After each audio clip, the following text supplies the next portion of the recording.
I'm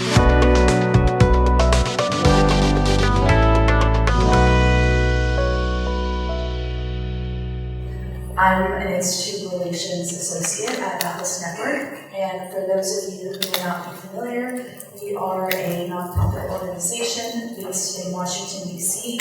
that serves as the center of a worldwide effort to drive prosperity through locally led solutions to the public policy landscape. I'm honored again to be joining today's distinguished audience and speakers. Atlas Network has a deeply commitment to locally led solutions. We know that locally led organizations are the experts on what must change in their communities to foster prosperity and build successful nations. We respond to the ideas of local organizations in over 100 countries, organizations like Aceye that are developing localized solutions to poverty. Many local think tanks around the world, like many of Atlas Network partners, are deeply committed to reducing poverty. But what's interesting is that they're not necessarily pushing for more foreign development projects. And that may or may not seem surprising at first, especially when you consider how much effort and funding has gone into foreign aid over all these years. Governments and private organizations have poured billions of dollars into aid programs. Yet most measures, these efforts haven't led to lasting solutions to poverty. They also haven't significantly improved economic mobility in many low-income countries, especially many lower-income African countries. So the question is why? Why hasn't foreign aid worked the way we hoped it would? And why are some nations struggling to succeed over others? Essentially, the question is, why do some nations succeed while others fail? And this is because economic development cannot be imported. Economists have discovered that this is because simply transferring wealth and knowledge to people in an impoverished nation is simply not enough. Economic development is an evolutionary process based on local context. It cannot be imported. When aid agencies come in as outsiders and attempt to centrally design economic development efforts, it rarely works. This is why change must come internally from events like this, through policy measures and initiatives by local organizations.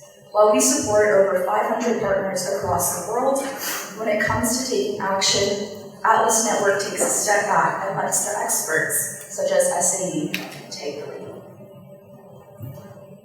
So instead of promoting foreign aid, our think tank partners prioritize creating solutions to poverty in a new way.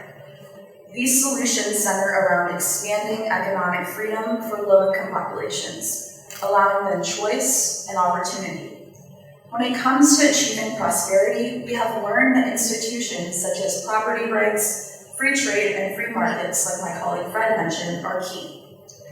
These are the institutions that have driven billions of people out of poverty in the last 2 centuries, and these are the institutions our partners are promoting.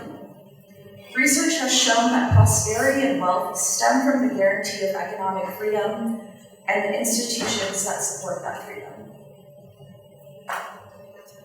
The Economic Freedom of the World report, mentioned many times, finds, quote, virtually without exception, these studies have found that countries with institutions and policies more consistent with economic freedom have higher investment rates, more rapid economic growth, higher income levels, and a more rapid reduction in poverty rates.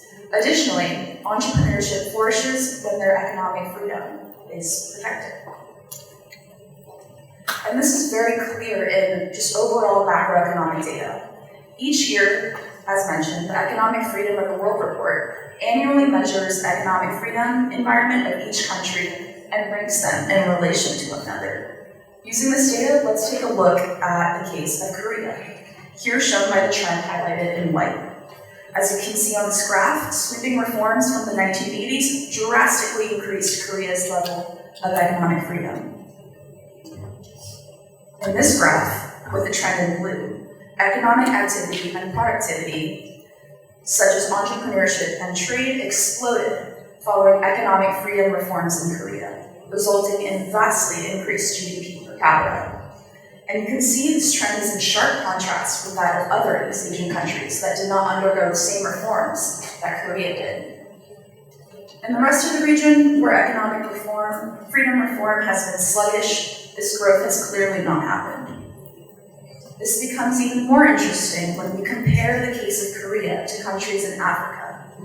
For example, despite its status as one of the richest countries in the world today, in the 1960s, South Korea had a lower average income than Nigeria. Today, following the sweeping reforms that allowed for economic and entrepreneurial activity there, South Korea has a GDP per capita that is 60 times higher than that of Nigeria. I myself am Korean American with both parents from South Korea. The level of economic development was so intense that they actually joke they cannot live there anymore because it is too developed. Change is possible and there's proof. We can use nations from across the world as examples that show the miracle of economic freedom. When those nations chose to adopt widespread economic freedom reforms, which made it easier for entrepreneurs to start and conduct businesses and trade, their incomes rose drastically. That is very clear by the graphs. Finally, I want to reiterate a quote that Emmanuel used. A quote that we use often at Atlas Network. There are no poor people, there are people living in poor places. Change is possible and it starts locally. Finally, on behalf of my team at Atlas Network, we would like to extend a thank you to Aceye for continuously inspiring us back in the US as champions of the freedom movement here in Africa. Their work with this report and audit has been admirable, and their work, mission, and values of transparency and government accountability reflects their true understanding of how economic freedom is the key to pushing the agenda of development in Ghana.